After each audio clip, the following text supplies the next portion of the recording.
Konnichiwa minasan, selamat datang ke sesi kolaborasi Stomach of Chaos bersama laman pop culture suka ramai Malaysia, BuzzPop TV. Saya Kudo Marizu dari laman blog stomachofchaos.com bersama para panelis dari BuzzPop akan memberi reaksi dan ulasan siri anime Overlord musim keempat, episod 10 berjudul Saigo no Wo, The Last King yang disiarkan di laman streaming iQIYI pada hari Selasa yang lepas. So, bersama kita malam ini, panelis malam ini terdiri daripada anime sensei, isekai, waifu hunter dan nama dia yang lagi satu tu dia tak bubuh, Anri Alwi. How are you tonight? Hachama-chama, konnichiwa, dan salam salome deswa, konbanwa, minasan. Yorochiko onegaishimasu. Dan juga kaki anime dan Gundam Meister Muhammad Shazli American. How are you, man? Sorry to kacau your dinner. I'm actually hungry, so I'll be eating Maggie during the Bedah. So sorry. Bedah ni bedah santai, so I think nobody should be complaining. So anyway, untuk makluman anda yang belum pernah mengikuti sesi ulasan kami, perbincangan kami akan mengandungi spoilers tapi yang berkait dengan episod ini, dan juga kepada anda yang menonton sesi ini setelah live stream ni berakhir, sila langgan kepada laman YouTube Stomach of Chaos dan BuzzPop TV supaya anda tidak ketinggalan untuk menonton live stream kami yang akan datang. Dan jangan lupa untuk tenyeh butang like tu. So, tanpa tenyeh. Kawan aku cakap tonyo. Itu pun aku tak pernah dengar. Has there such a word as tonyo? Anyway, tanpa melengahkan masa, mari kita mulakan perbincangan episod 10 malam ini dengan reaksi satu ayat. Yes, reaksi satu ayat kita untuk episod 10. Kalau ini macam aku pun marah. I mean, in my opinion, this episode sikit sebanyak menunjukkan the evils of men. Lebih-lebih lagi jika sebelum ni, like myself, I've been quite critical of how can AINZ be doing this to people. But now you just see manusia pun just as bad. So, apa reaksi kita dapatkan reaksi satu ayat daripada saudara Anri. What's your thoughts on this? It's a mix now. Either I stick with respect or Zanek. That's my satu ayat, my one word reaction, because this episode, the highlight was Zanek. And it's about respect and honor amongst rulers lah, basically. Yes. We see how people say, oh, in the end, it doesn't matter how you win. It's the fact that you win. But that's not the case here. Mm-hmm. This case is because how you win, tau. And AINZ tahu he will win. He just doesn't know how he'll win and how the enemy will react. He expected something and he was disappointed. So yeah. Itulah. So this is what the episode is about lah. Yalah. Shaz, your thoughts? Aku mildly kecewa. Sebab there is no Gundam merah for this episode. Ada. Tunggulah. Dalam gambar, dalam cermin. No, ada, tapi dia sedang bertempur dengan pelacur. Tak baik cakap pelacur tu kawan. Kawan with benefits. Ada? Maksudnya ada pilot. Mana nanti kita akan berbincang. I thought you didn't catch on. Nanti it wasn't aku tak perasan kot. It was actually nanti kita in the next segment. Have you got any comments on this thus far? I just got a feeling talking about the 9:30 start. I think a lot of people think it's 9:30, but anyway, we don't have any reaksi satu ayat from penonton di rumah yet. they might be giving it to us later. Right, so apa kata kita ke ulasan segmen pertama kita malam ini?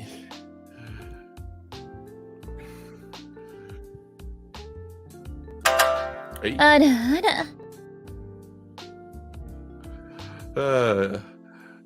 Anyway, segmen kita pertama malam ini SASUGA AINZ-SAMA, tapi RE-ESTIZE dah tahu. Tapi sebelum kita ke soalan kepada panelis, mari kita ke, as usual, saya suka membuat segmen Seiyu Trivia, mini segment trivia. Okay, the first quick one will be Sheltier, Blood Fallen, our vampire ghost loli cilik yang merupakan floor guardian aras 1 dan 2, dilakonkan oleh Uesaka Sumire, nickname Sumipe. Apparently she loves Russia for some funny reason. They got her to voice a Russian girl in Girls on Panzer.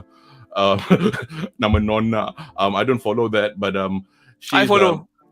So if that's a Russian girl, that's her. She's the Ditsi Arisugawa Aya in Tonikawa. She's Nagatoro Hayase, and they're redoing Urusei Yatsura, so he'll be the new Lam. Yeah. So the next one is She like to voice character pendek Macam Not really. Nona was quite tall. She's the vice commander of the Russian school. Different. Aku tak tengok. Dulu nak tengok tapi macam tak pernah tengok. Tapi macam the only thing that I know of this anime is that menari yang pakai baju pink tu. Yes, which I find anglerfish tu. I find that really funny because it's like a dare, or is it like if they lost a battle they have to do it or something? But I find that really funny. It's a show that surprises you lah. It has a lot of cute girls, a lot of cute moments, but the tank battles are solid. Anyway, so onwards to our next person is Cocytus, the frozen monstrosity guarding Aras 5 that looks like a cross of a lobster and an insect. It's voiced by Miyake Kenta, guy with glasses there, and he's All Might in My Hero Academia. And aku All Might satu hal juga. Dia lah Muhammad Abdul kan. Aku tengok dia kan, aku gelak tau pasal aku tahu pasal part 3 punya core 2 tu, pasal dia orang dekat Cairo kan, dia dengan Joseph Joestar macam got stuck to each other. So they were like gay connotations, but bukan pasal dia orang nak buat, bukan they were stuck, but it was so funny. So funny, kelakar gila. That was the gayest moment in JoJo, and JoJo's pretty gay. Exactly. And they had to do it like that, but I was laughing my head off watching that. And he's also King Boss in Osama ranking. He's Boji's father. So yeah. Anyway, so back to our segment lah. SASUGA AINZ-SAMA, RE-ESTIZE dah tahu. Actually, yes. Luckily you are on the screen now, Shaz. Malam ini kita menyaksikan sekali lagi situasi di mana AINZ berpura-pura to be in the know about everything, and then as usual there'll be the response, SASUGA AINZ-SAMA, everything you are doing is perfect. So update diberi oleh Albedo. So this is a bit that you kind of miss, I think, because she gave an update tentang Gundam Warrior yang menewaskan serangan Altarik kat Inarul tu. So apa pandangan anda tentang keputusan AINZ untuk tidak lagi berselindung untuk buat serangan terhadap RE-ESTIZE di waktu ini, because he said, okay, on the way to RE-ESTIZE, we're going to start destroying all this town. So, silakan. Aku rasa that this the appearance of the Red Mecha ni was a surprise lah. So, tengok muka dia. This is so dia nak cover line, tapi sebelah dia pula ada dia punya one of dia punya ni kan, apa NPC dia kan. So dia salah lemak, aku dapat macam ni nak nampak. So itu yang dia skip the apa ni, dia skip the harbor, lepas tu straight to war kan, which kinda fit the prediction yang last week lah. Kan dia orang cakap mungkin lah attack. Itulah kan, dia mungkin akan macam like dia attack everywhere, lepas tu macam like, tempat ni dia akan spare sikit, and then they'll finish off the rest. That is the general expectation lah. So dia fulfill both both sides of dia punya guild punya dia punya faction punya requirements lah, which is ajar the kingdom and yet at the same time spare some people. Cuma yang lucunya all of dia punya pengikut dia semua tak realise tau. Sebenarnya saya tak jangka nak spare dia orang ni, tapi sebab nak cover malu kan, dah malu tiba-tiba ada makeup merah keluar kan. So okay, kita, you know what, we move on to the next phase of the plan. So this is an example of crisis management by AINZ the player. Sebab dia dah salah ni, dia dah like pecut, he got caught, you know. So like tiba-tiba ada makeup merah tadi kan. So okay, let's make the best of it. Kita buat macam it was all under my plan. Semua kita dah tahu sebenarnya. So yeah, it's a very nak kata intelligent development tak lah juga, tapi dia ambil kesempatan lah. Yelah. Dia ambil kesempatan. Aku dah ada time ni macam ni, okay lah, aku boleh fulfill my promise to my other pengikut. Dan like dia almost lupa pula tu. Okay, kita akan bunuh saya. Ikut dia kat tepi kat kiri tu kan. No, actually you know what, let's move on to the big picture, because in the end yang penting the king mati. So aku rasa because of that the harbor got spared lah. Itulah, I think that was lucky lah. I think very lucky tak punya base. As Anri, have you got anything to add to what Syaz? Yeah, I think part of the reason why he spared the harbor city, right, was because apparently the harbor city has some value to this drop off rate punya mercenary group lah, adventure group, because they are actually boarded the base up there kan, tapi not really, we don't really know where, but they are up there north. Yeah, if AINZ destroyed the harbor city kan, he would have one less fishing place to fish out these people lah. Tadi dia kata, this is your plan to bait the enemy. No, this is not actually a bait. This is a lure. You bait when you want to capture. This is just the first part. You just send out feelers to see if there's any big fish in the area. So far, it pays off lah. So now the next step, dia punya menipu besar dia dah gagal tu pun masih cakap it's still part of an even bigger plan. Wah. Yang best tu, dia dalam untuk tipu tu dia punya NPC. SASUGA sama. AINZ punya reaction dan AINZ punya skill kan, kalahkan Donald Trump tau. Masa yes. Make Nazarick great again. Yeah. Betul-betul. It's funny. This is manga MNGA. This is the genius of the creators of the show now. They actually take something from real life, make it 10 times worse into a comedy show. I just wonder if Trump actually reads Overlord. Trump actually appears in one version of Death Note lah. I don't know about Overlord, but he did appear in Death Note. Maybe he reads that lah, since he's so vain lah. Was it the manga? Macam aku baca the manga. Yeah. Yeah, he actually paid the next the spoiler lah. He tried to get the Death Note, and the new L actually sold it to Donald Trump. Yes. Ada. Ada kan? Yeah. Ada, yes. He said, deposit $10 million to every Japanese penduduk. So everyone's fucking rich in Japan now. The whole of Japan became super rich. There you go. Anyway, so since Anri you're on the screen at the moment, so Puteri Mahkota Zanak nampaknya sudah mengetahui muslihat Nazarick yang melakukan serangan lebih awal dari tempoh yang dijanjikan. Obviously he got the map, he's been marking, these places are being attacked. And then adakah ini sesuatu yang anda jangkakan? Dan also pada pendapat anda, apa yang terjadi kepada ayahanda beliau, Raja Rampusa ketiga di kala itu? Silakan. Okay, when we first see Zanak, we think him as the stereotype fat, arrogant, useless, rich, noble guy. At the end, we found out that he's arrogant, but he is actually very capable person now. So any bullshit that's happening around, right, Zanak is on top of it lah. Yalah. He read the situation. He's very practical, very methodic. He doesn't take emotion into consideration. He just sees the bigger picture lah. And when he sees all these settlements and towns jatuhkan, he sees a pattern, and then he sees the Maki Raven punya connection, and then he concludes that okay, something is going on here. The rate of our descent, how much we lose territory, it doesn't look good for us. We have to either agree to surrender deal, or we have to win, which is very unlikely. So Zanek was he knows what's going on, he knows what's happening. I think just sekepala dengan Ain actually tau. He had of the same mindset tau. He can understand how he operates. And according to what I see kan, Zanek punya father, the king, right? The king is actually a good king, but it's very weak lah.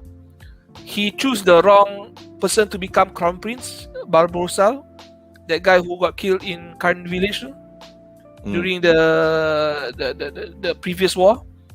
And then he didn't actually elevate dia punya second son, the more capable one, into a important position compared to the crown prince. And then the worst part kan, he actually let the noble faction kan grow tau. Sampai dia punya king faction kan cannot counter properly. I mean, you can have factions inside the court, but make sure that doesn't want challenge the king's faction. So he's quite weak. And of course, another reason why he's weak is because he wants to make everyone happy inside his family. He's a family man. He's not actually a great king like maybe his previous ancestors were. I mean, look like every year kan there's like a majlis perang dengan the empire, right? Yang dengan empire baru tu. Yeah, and you don't put up castles and forts and nothing now. Exactly. You just have one padang bola to actually fight for, maybe 1-2 months and then balik. And even then pun you could argue that, I mean, baru pun satu dia attack takat-takat tu apa. I mean, I don't know, dia nak tunjuk might lah tu, tapi but they never like actually go forward to attack the city. As usual kita tahu kalau kita tengok anime Overlord ni, kepada yang pembaca light novel, adaptasi ni dia tak ambil everything untuk dianimasikan. So mengikut jilid ke-14 light novel ni, sebenarnya at this point ada satu hint, because masa Puteri Rana masuk pejabat dia, I think let me just go to the next overlay lah, since we're gonna speak. Actually, this overlay is meant to be on this one. Anyway, okay, so Rana actually came to visit him, and she was asking Zanek how's father doing? Lepas tu macam Zanek kata, I'm not that cruel, I'm not gonna kill him or whatever. So sebenarnya at that time he did a quiet coup, rampasan kuasa. So he is actually at that time, I don't know, Raja, what do you call it? Pemangku Raja or whatever they call it. I mean, obviously brother dia dah tak ada, so he is running the show. So apparently, so ayah dia. Anyway, ini soalan ni this explanation. I mean, I'm just going to go to kategori dia soalan. Abang ni menjawab soalan pertama lah. So Zanek dah jadi raja yang sah ke? Rampasan kuasa. So kalau dia buat something to kat ayah dia, macam dad, you duduk sini, I'll run the show. So whether or not dia dah jadi raja ke, raja pemangku ke, dia running the show at the moment. Macam mana Zanek tahu operasi sorcerer kena buat serang? I think as much as Demiurgus kacau all the communications, ni dah by this time masa scene ni dah dekat sebulan dah. Quite a lot of things has happened. Something will filter through. I'm sure dia dah tahu dah by then. And kampung kena serangan tu di bawah kerajaan Zanek. Nombor 2 tu is very simple. Dia tengok makin lama makin banyak tempat yang tak ada berita. Correct. So dia suspect. Tu Ini satu. bila tengok dah Lagi jadi, tu, dah jadi a pattern. Lagi tu tempat-tempat yang kan kalau orang lain serang semua mati, tapi kalau AIN serang adalah sikit because dia kan nak dia dengar cakap apa ni Gredo dengan Testonia kan. So some of them may have sought refuge at RE-ESTIZE Royal City. So ini apa jangkaan kami lah, how dia tahu. Anyway, so I got sorry, yeah, go ahead. I got a bonus question. I haven't finished just now about the Raja. Sorry, go ahead. Yeah. Raja Kingdom tu. Zanek actually kan seize power kan not because of becoming the king lah. It's because the king kan didn't want to take action against AINZ. Yeah, he wanted to make a deal, but they were not going to agree to a deal until the battle. Tak nak jumpa until Zanek nak jumpa dengan AINZ. So his father had other ideas. Father dia nak buat benda macam I'll give my head. And I think Zanek wants to be more pragmatic. It's a symbolic gestures. Zanek knew AINZ would not be moved by this lah. So he made a decision to rapas kuasa because if he does not do anything, the nobles will rebel and will kill the king because they need someone to be in control. If the king is not in control, Zanek has a plan, they follow him. So this is what happens lah. Anyways, I got a bonus question for either of you nak jump in. So if you remember daripada season ketiga, Maki alias Brand Dale Raven, I mean interestingly Renner macam selambak je.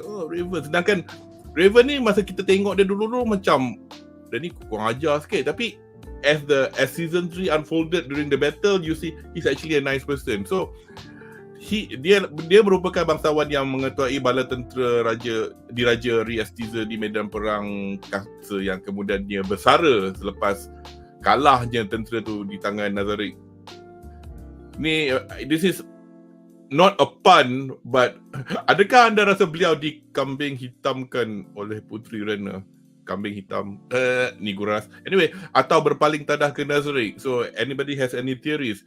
Why? Because kalau tengok dalam kita pandang soalan Muhammad Yasir tu jari Renner tunjuk ni pekan Raven tak kena, yang lain semua kena. Anyway, shoot. If you want to say anything. Saya okay, I think Raven kan it's dia tak paling tadah dengan the kingdom. I think he's basically being put in a position kan where he made it look like he's a traitor tau. The real traitor we know for sure kan is Renner. Because Renner tu at this point orang bawahan Albedo now. And she's deep into it. And she's doing it happily tau. No one's twisting her arm. She's doing it willingly. So semua benda yang cakap pasal Raven, it could be true. Mungkin AINZ held the son hostage. Maybe that's the truth. But even if he doesn't take the son family hostage kan, Raven has no ambition to take up arms against AINZ. Dah tengok dah. I've seen the best of our army commanders, my best men. We can't do shit against AINZ. And he was there alone. Ini kan dia punya army dengan kucu-kucu dia. So he may just sit there, quiet there, right? And try to do the best lah. I mean, if you read books on Max Brook punya buku World War Z, Survival Guide to Zombie Apocalypse kan, one of the strategies to fight the undead, right, is actually to hold up and defend yourself instead of just fighting them. Because if you fight them, you create noise. At least if you stay put kan, there is a chance that they either overlook you or they come and to make a deal. I think that's what Raven is doing because he knows no matter how far he runs kan, they will chase. And if he does not die at the hands of AINZ undead horde, they would die by other kingdoms punya politics parties lah. It's a lose-lose situation. Shaz, have you got any thoughts on whether or not That's actually a good point that Anri raised. Because the traditional way untuk kita deal dengan undead in general is always to but undead holy water tends to be they akan raised from the dead, of course. That's why they become undead. And usually they are left alone. Bila they are left alone without the will of the creator, they tend to be tak ada arah. Sama macam yang tadi kita talking about fantasy Yes. Sama dengan science fiction or fiction punya like modern zombies. Because modern zombies do not have free will, dia tak ada sentience. But fantasy punya setting, the zombies tend to have, they will adopt the will of the creator. So they tend to move and do what the creator does. So dalam case ini, kalau katakan dia orang tak berpaling tadah or at least work for dia orang punya interest kan. Yes. AINZ may not be there physically, but as we can see dalam dia punya serangan on the harbour, even the minions, dia punya Death Knight dengan Death Warrior are capable of controlling the zombies to a certain extent. Yes. So knowing that, I think they made what do you call it macam Anri kata lah, you buat A pun salah, B pun salah. So daripada aku salah mati, biar aku salah hidup. You know, that kind of thing. Dua-dua pun dah salah ni. Dua-dua is gonna cause me hell. Hey, I am wrong either way, biasa aku hidup lah. That is a decision that a lot of people who believe yang kalau kita talk dengan Japanese culture kan, orang yang by the code of the Bushido and everything, is better to live without honor. Tapi orang yang choose to live without honor ni because they value their life more than their honor. So macam tu lah. Will be looked down. And lagi satu pun, ini just me theorizing lah. I mean the fact that Raven's stronghold or area dia was safe, Renner could have easily told them just don't disturb this place, and then so that I can create any macam lah misconception lah. Kata, oh look at this guy, I think he's behind all this. That's why I'm kalau not tengok taking peta, this place. Kau tengok peta ni kan, obvious gila tau. Dia seorang je yang cara dia seorang je kan. Yang lain tu buat act relax. It's like dia macam kat black, dia punya northern side dah kena, dia punya eastern side pun dah kena, western side, southwest pun dah kena. So why is, kalau dah ada zombie horde dengan moving in general towards the capital, dia macam semut, dia bypass? macam semut elak dia elak kan. Dia macam ada benda besar kita keliling. So mungkin this is also part of siapa nama AINZ punya strategi. SASUGA, AINZ-SAMA. SASUGA, AINZ-SAMA to keep some people alive as well. At that point of time lah. Tapi when they realise that the harbor was a bigger deal, okay, kita will spare the harbor because that is my promise to my people. So like anyway, tadi kita dah menjawab soalan Catherine the Great. So I think kita boleh ke segmen ulasan yang seterusnya. Ada. Yes, segmen seterusnya adalah kita diperkenalkan dengan beberapa lagi watak baru, bermula dengan Gundam Merah daripada episod 9 yang lepas. Just a quick rundown as usual lah, my favorite bit. So nama dia AZUTH Indra. He's basically just a short resume about him without trying to spoil too much or whatever. He is actually bangsawan RE-ESTIZE, pengembara bertaraf adamantite dan ketua kumpulan drop off rate.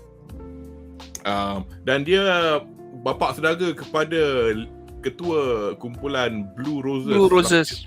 Lucky, because obviously lah kita tahu in fact masa tengok season 2 ke apa, nama dia pun kita tak tahu, tapi nama dia Luckiest Alvin Dale Andra. So the surname, I mean, I guess if you were a reader, you'll know lah.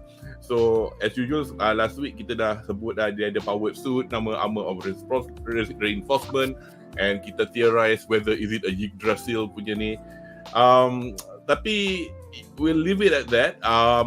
Dia punya seiyu dia nama Kase Yasuyuki, and to siapa yang kanker yang layan Victory Naruto, he was Kankuro, like from the Sand Village, yang ada dia punya skill dia ada wooden puppet tu.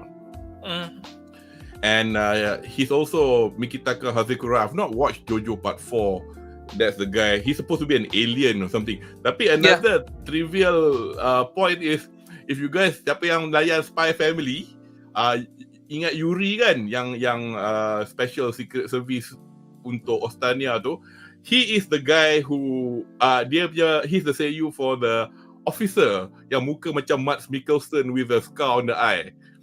Oh, okay. That's him as well. Karakter yang sangat kecil lah. Tapi itulah, I mean like he's everywhere. Well, masa dia Kankuro, he's he's old lah. He's my age or something, if I'm not mistaken. Dan lagi satu, kita diperkenalkan dengan watak-watak baru dalam segmen ni, would be this bunch of people. Mereka ahli black scripture daripada Theocracy Slain, or in Japanese Shikoku Seiten. Secara ringkasnya, Shikoku Seiten ni mempunyai 12 orang ahli dan merupakan unit tentera khas terhandal di antara 6 unit scriptures yang berkhidmat untuk negara Slain. Kita dah pernah jumpa Sunlight scriptures. I think bukanlah demolish them, but I think they got ditawan or something, bawa balik ke Nazareth. Tak ingat sangat lah, tapi tu yang dalam season 1 yang masa dia ada Archangel besi tu, ingat tak? So that was the sun. Yang dia summon the angel, lepas tu dia kata this is the strongest angel who bring justice to you lah tu, macam tu lah. Ini je. Itulah. Ini aku farming experience dulu bro. Itulah. Just a quick introduction. So 3 orang ni, so dalam 12 tu they are divided into seats. First seat, second seat sampai ke 12 seat. In this group, the leader is the 5th seat, Koyes Hazia Kointia, nickname One Man Army. Dia punya seiyu dia kawan dia Shikengo, who's Toikito Muchiro, the quiet little boy who's the Hashira, the youngest Hashira. So we will see him in season 3 Kimetsu no Yaiba when it airs next year. Tapi yang tengok Mobile Suit Gundam Iron Blooded often, he's August Mikazuki, the main character in that series. And then on the left, Mama Bagak tu, dia orang ni tak ada nama. I mean, I don't know. I mean, I had to look this up in the wiki. Daiju Sekiji, which basically means 10th seat. Nickname the strongest human. Dia seiyu dia nama Hoshino Takanori, does voices in Gintama, Kuroko's Basket and blah blah blah. Why is the thing I noticed that he's siapa? Mama kuning ni? Tak, Mama besar tu. Belah kiri sekali. Yang tadi tu was the middle guy. Leader tu lah. Tengah tu. I thought you were going from left to middle. No. Right? I just macam mana orang kurus ni the world's strongest man? He could be because dia Abang Clementine. Yes, that is why last week kita orang dah sebut asal muka dia macam Clementine. So memang betul lah dia ada relation dengan Clementine lah. Yes. And Clementine, she kills a lot of adventurer from a lot of different class lah, even gold, platinum now. Dia pakai jadi cawat dia. That shows you how strong Clementine was. Clementine is still alive, Anyway, just one more point about the strongest guy ni. Dia punya seiyu ni kan. So whenever Henry Cavill Superman has a Japanese dub, he's Henry Cavill. Oh. Anyway, So the girl, 11 Seed or Daiju Ichisegichi, nickname Infinite Magic. I love her hat. Ada tangan lagi, boleh macam buka. Dia Iwami Manaka. Siapa yang layan Fruits Basket? She's the protagonist, Honda Toru. And she's also Makia, a movie yang saya tak akan, apa orang cakap, takkan malu nak mengaku lah. Saya menangis 3 kali tengok. Kalau korang ingat, korang tengoklah Makia. First 50 minit dah derai mata. Movie apa ni? It's about a girl, macam diorang ni macam hidup lama, macam elf lah. So she's a young girl. Dia punya kaum dia reti buat ni, buat tenun kain or something. And then they got attacked. And then she somehow got escaped and then fell into the world of men. So at the time she stumbled upon a baby whose parents died, and she bela lah that baby. But biasalah cerita ni pasal dia punya lifespan dia lama. So she outlived the baby. So this is a brilliant film. I watched it at they did a Sheffield Anime Film Festival. It's not a new film. It's been there for a good probably 5-6 years. The name of Mari something. The name of the director and the writer. She writes. I think she wrote Mobile Suit Gundam Iron Blood Orphans. I might be wrong, but memang left field gila. Kau ingat cerita dia cerita jiwang je, but she actually writes. And the anime that she's been writing for were actually things that you never expect. But anyway, itu kita menyimpang sikit lah kepada karakter baru dalam segmen ni. So kita akan ke Anri first. So di segmen ni, Blue Roses dan AZUTH Indra sebagai ketua Drop of Red dikumpulkan oleh ahli Black Scripture. Pada pendapat anda, apakah tujuan Theocracy Lane di sebalik jemputan itu untuk mendapatkan safe passage yang bakal memudahkan kumpulan-kumpulan pengembara ini untuk mengelakkan sebarang pertembungan dengan pihak Nazari? Silakan. Okay, if I were the slain Theocracy kan, and I send the Black Scriptures to the kingdom kan, they have possibly 3 major duties tau. Dari kepentingan mungkin berbeza lah, but not that difference lah. The first is gather information about the AINZ punya Sorcerer Kingdom. Tengok how big is the threat to the slain Theocracy after they finish with the kingdom. First is collect intel. That's my guess lah. Second is possibly after you find intel kan, see if you can kill AINZ or weaken dia punya faction tau. That means could kill apa macam dia punya executives or the floor guardians kalau boleh lah, which I think highly unlikely. So I think it's more intel gathering lah, because that killing AINZ or actually assaulting the Sorcerer Kingdom directly kan could be a direct act of war and backfire to them lah. Third, also it's most likely that they are there kan to actually, okay, we're here to monitor AINZ and the Sorcerer Kingdom.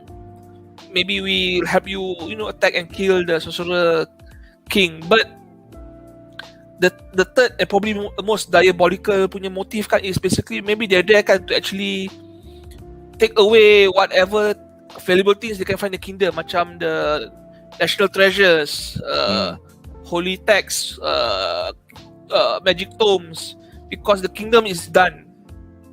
They know that the kingdom is going to lose this major battle at the capital, and when it falls, maybe we'll get everything in the vault. If I were a competing rival nation, right, this is what I'll do. They're going to lose, and there's going to be chaos. Let's take advantage. Let's take whatever valuable things they have. Let's kidnap any valuable people yang kita boleh guna in our side. Maybe they have a good strategist. Maybe they have a good politician. Maybe they have a good agricultural minister. We will tarik them to our side and make our kingdom stronger, because the other option they have is actually die with the country, which they probably want to do, but let's try to pull them. So that's what I think. That's the 3 main motive that they're there. I don't think they can have any other better motive than these three lah, story wise. Betul lah. Syaz, have you got anything to add? Well, initially aku duk fikir that they will want to go and get safe passage to other places to find relics that can fight the Sorcerer Kingdom. But I think Anri punya expectation ketiga tu is actually better than my initial thought because it makes a lot of sense. Kau dah tengah berperang dengan enemy yang that is going to defeat you. Of course, you're going to put as many resources, manpower ke depan. So, kau punya Royal Kingdom, Royal Vaults will be unguarded.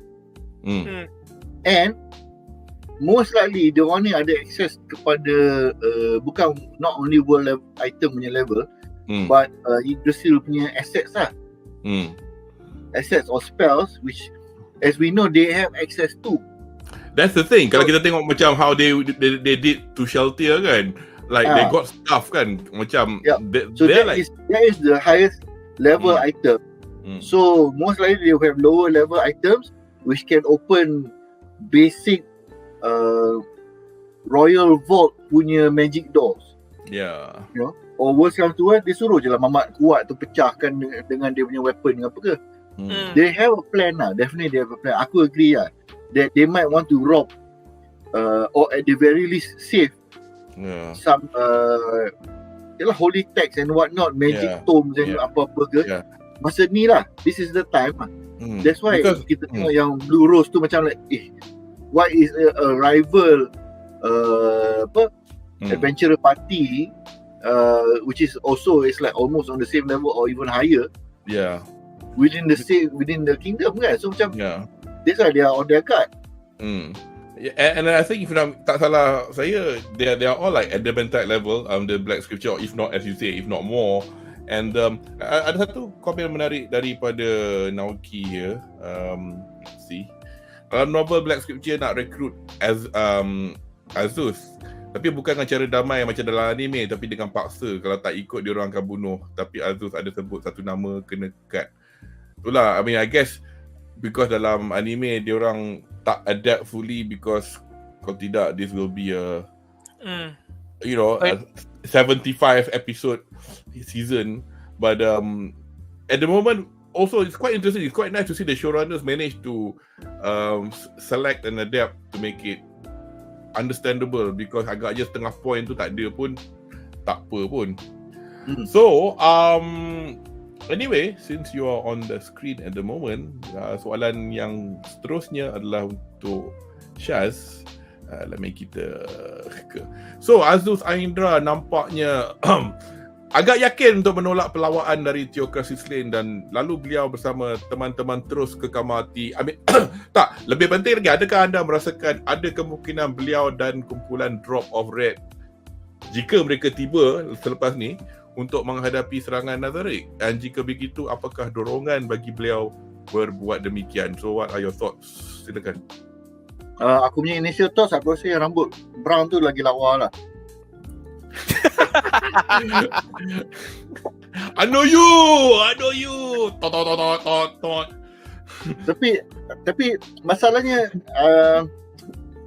sorry, aku distracted kejap. Sorry. Aku tengah nak fikir dia punya ni. Sorry. Kau tengok apa ni? Tak, aku tengok gambar ni lah. Ya. Ini aku bubuh gambar yang paling sopan kali. Anyway, there's another. Go ahead. Okay, basically right now, yang aku tak perasan that he is the mecha pilot kan. So that is a fact kan. The red suit is under him Yeah, it is. Yep. Yeah. Okay. It's not like a spoiler because it's obvious already. I mean, they spoke about it. I mean, Albedo mentioned it already. Okay, that means mungkin yang tu aku terlepas pandang. Mungkin aku Because Albedo kata that's daripada kumpulan Drop of Red, and that's the leader. And now we've got the leader here. That's him. Anyway. Okay. So let's assume that dia punya the facts are correct lah. That means bukannya Albedo got any wrong information and so on. So aku rasa masalah karakter ni is that he doesn't care. Dia tak kisah whatever he wants to do. Kalau you tengok kan, dia silap pakai depan dia punya niece tu, macam lah aku pakai seluar je dengan my girls and everything kan. So in the end, no matter however he may try to support his own kingdom, he's out for himself. Yeah. I suspect that dia punya treasure semua dia dah transport keluar dah. Dia punya gold and everything. Yeah. Sebab besides not living in RE-ESTIZE dekat-dekat ni, he's living up north. So macam dia pun dah pandai dah lari lah awal lah. Dia dah dengar, dia dah nampak the fact that he sent or he pilot the mecha itself and save the harbor means he knows what's going on. Yeah. So and the mecha is more than capable of moving all of his treasure away. So aku rasa kalau dia nak support pun he will give a very minimal support lah. He will not really fight macam the king wanted to fight. You know, like sampai ke pisau darah terakhir ni, it's like aku tolong bila aku boleh tolong je lah. So that is why dia punya niece nak minta tolong pun macam like okay, but here is my terms and like I will fight. Dia nak fight sendiri je kan. Tapi dia nak fight pun macam like, is he actually going to fight? Lepas tu dia sendiri cakap kan, aku nak lari senang. So you like, can see that it's all about himself lah. Yes, you're right, because dia macam buat kata how they describe Han Solo as a scoundrel. Look at him and the fact also dia nak stay on, dia nak lawan. Is he doing it for the right reason? Is he defending his country, or is he doing it for some other reason, for personal glory or whatever? So that is yet to be seen. So Anri, have you got any other thoughts on why he's like so keen to like, it's alright, I think I want to go lawan dia. In fact dia dengan tiket, dia tanya lagi Mama Black Scripture tu, korang nak join tak kita lawan dia? I think he staying to fight kan, at least for a while kan, actually to buy time for the people to lari lah, in case kan the battle which they know that will lose kan, apa gets beat out of hell lah. I think what he wanted to do right was to stay in the capital and see what happens after the battle now. If after the battle AINZ kan comes to RE-ESTIZE punya capital and give terms kan, maybe he'll just leave, tak lawan. But if when it comes to macam okay, AINZ no more see, say everyone is in the capital kan, he'll go out and fight and try to buy as much time before being overwhelmed, so he retreat lah. So I think he's there for to do the last thing he could do for the kingdom before it fell lah, basically. Last sense of loyalty is what I can actually describe. Itulah. And tapi itulah, I mean personally for myself, I feel like Mama ni macam, I think, you know, some people are they aren't loyal to anything. To macam Han Solo kata, I don't take orders from anyone except me. Yeah. Orang macam tu. He seems to be that kind of person. So ada komen dari, but let's see apa komen penonton di rumah. Before you layan soalan daripada para penonton kan, let me just say one thing lah yang saya nak tengok after I saw this picture. Lacho. That's it. Aduh, hai. Anyway, let me just change the layout to anyway. Yes, komen ini macam saya pun tak ada jawapan untuk ni. Which is, mana soalan? Okay. Okay. Kenapa Black Scripture tak rekrut Momon dan Nabi? I pun fikir the same thing. But you know how it is dengan ini, saya punya teori, because kalau AINZ ada dekat Nazarick, Momon dan Nabi hilang lah. So diorang pun mana diorang? Kan dia punya duplicate was acting the role of Momon.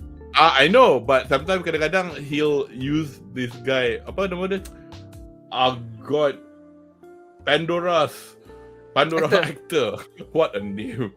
Pandora. Karakter Jerman Nazi Mana? Itu masalahnya. Uniform dia Hitler sial.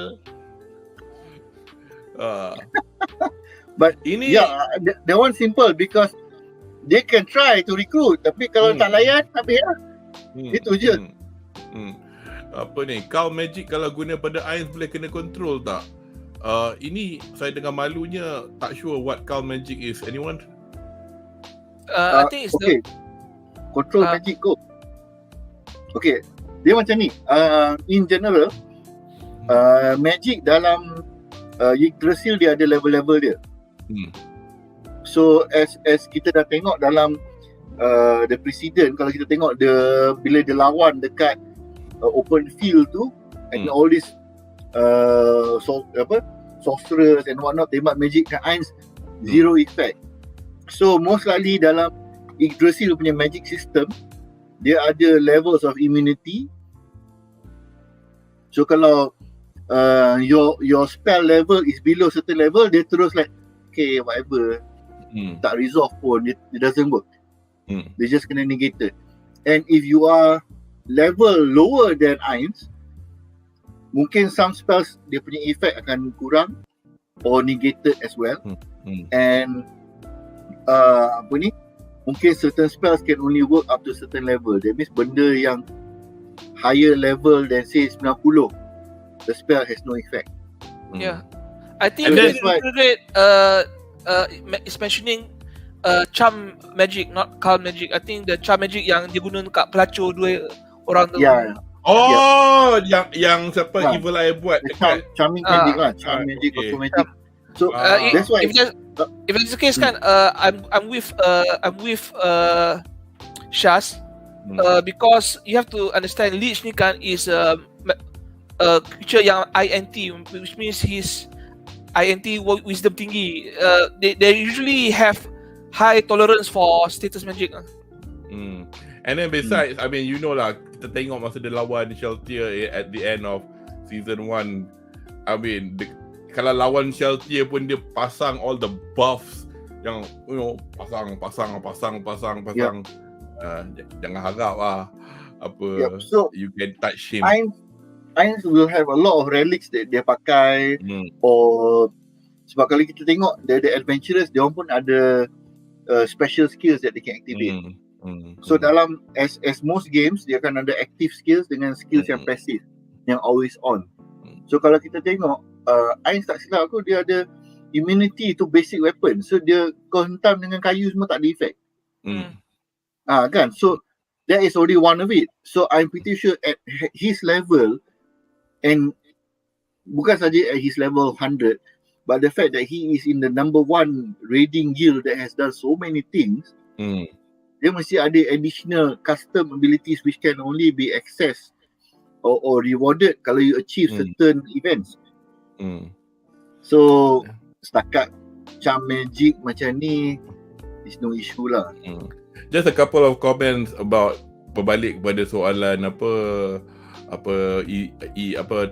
Slain tak nak recruit Momon ke. So there's a couple of comments. Muhammad Yasir kata Momon kat Irantel Black Scripture takut nak pergi.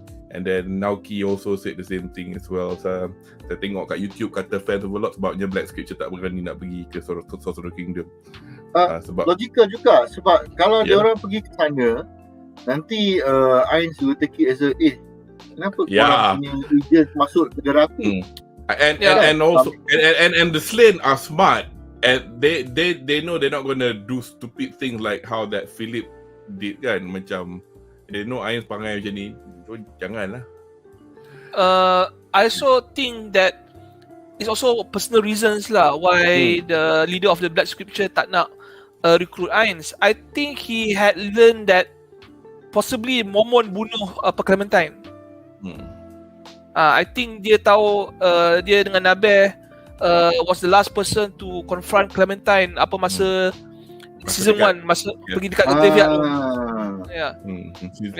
Actually kan at the beginning of this season, when they showed the Slain Council were having a chat in the meeting, as we say, they're not stupid, they can deduce things. So sometimes kita tengok macam Nazarick ni pun quite confident buat dia tak, kadang-kadang dia tak perasan setengah orang boleh klik. I mean, so far pasal kita di-expose kepada people in RE-ESTIZE je, which are, you know, bukanlah kata dia orang semua bodoh, tapi macam probably not that. Ya bodoh sombong.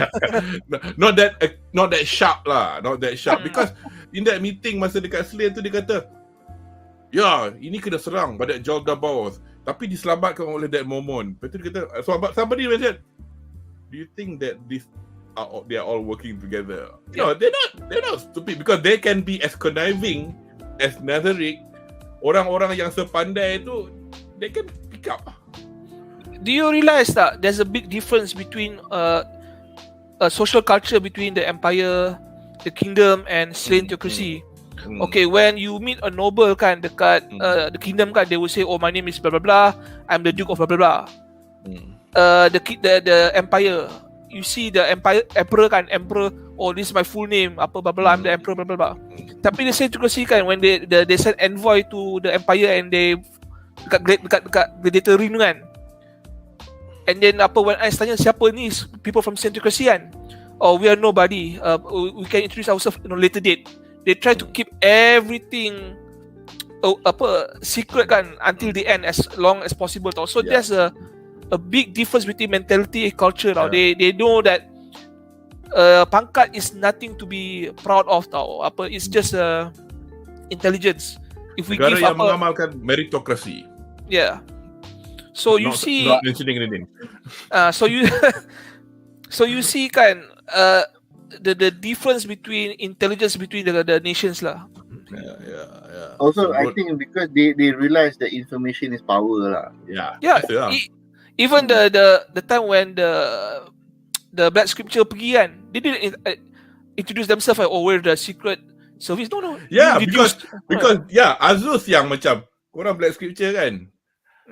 Betul dia boleh cakap. Yeah, I heard what, because I think Slane works more along the side of being very clandestine, and all of their agents are, agents are using the word agents macam spies or something like that. I mean, to know what their rival nations are doing. This is an interesting point.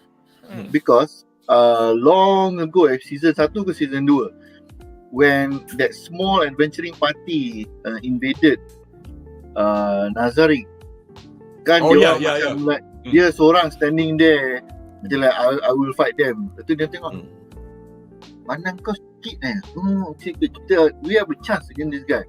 So dia tembak-tembak lawan-lawan macam like, macam mana kau ada magic banyak ni, how can you have this much magical power? Oh, kau tak nampak aku punya magic kan? Minta maaf. Dia take out dia punya ring apa ke, then the entire magic was revealed, sampai member yang boleh nampak magic tu muntah kan, because they saw so much magic power. Yes. So it shows that AINZ is fully aware that information is something that should not be shared. Even dengan masih dia lawan dengan Shaltier pun, dia ada mention something macam falsify mana ke apa ke. Dia cakap this is basic PvP punya strategi. You do not reveal how much mana you still have. Yeah. So that, you know, you don't want to get disadvantage, to be at a disadvantage. Anyway, so kita dah bincang segmen kedua dan juga sebaik mungkin menjawab soalan dan komen-komen dari penonton di rumah. So apa kata kita ke segmen yang seterusnya, segmen ketiga. Ada.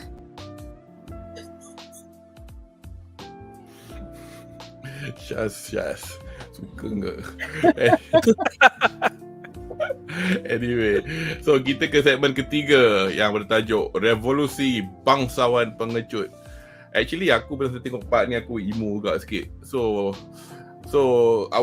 my first question is actually for Syaz. So Putera Mahkota or Raja Zanak lah, whatever it is, meminta untuk menghadap AINZ-SAMA. Reminds me of if you remember Pirates of the Caribbean, masa Parley, ingat tak Parley? Parley is pretty much when you meet your enemy's leader, tapi you cannot harm me because we're going to talk. Dengan harapan serangan ni dapat dielakkan. Apakah pandangan anda tentang penjelasan yang diberi oleh AINZ emotional bit in this discussion untuk menolak permintaan supaya rakyat RE-ESTIZE yang tak bersalah diberikan belas kasihan. So silakan. Portion ni aku rasa honestly aku a bit confused. Not sebab the dialogue itself, tapi aku rasa dalam the, sebab aku tak baca the novel, pemikiran dia. Aku tak baca the novel. So I think in the novel the meeting might have been longer. Yeah. Probably. So they will talk a lot more things, they will talk about their culture and everything kan. So this portion macam it feels too short. For AINZ to react so strongly later on, dia macam like kau baru sembang tak sampai mungkin half an hour. I mean of course in anime time tak sampai a few minutes lah, but mungkin dekat dalam in the punya discussion it took about half an hour.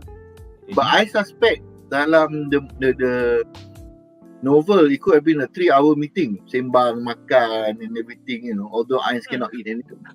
AINZ ni kedekut lah, bagi air kosong ke. Anyway, sama tu.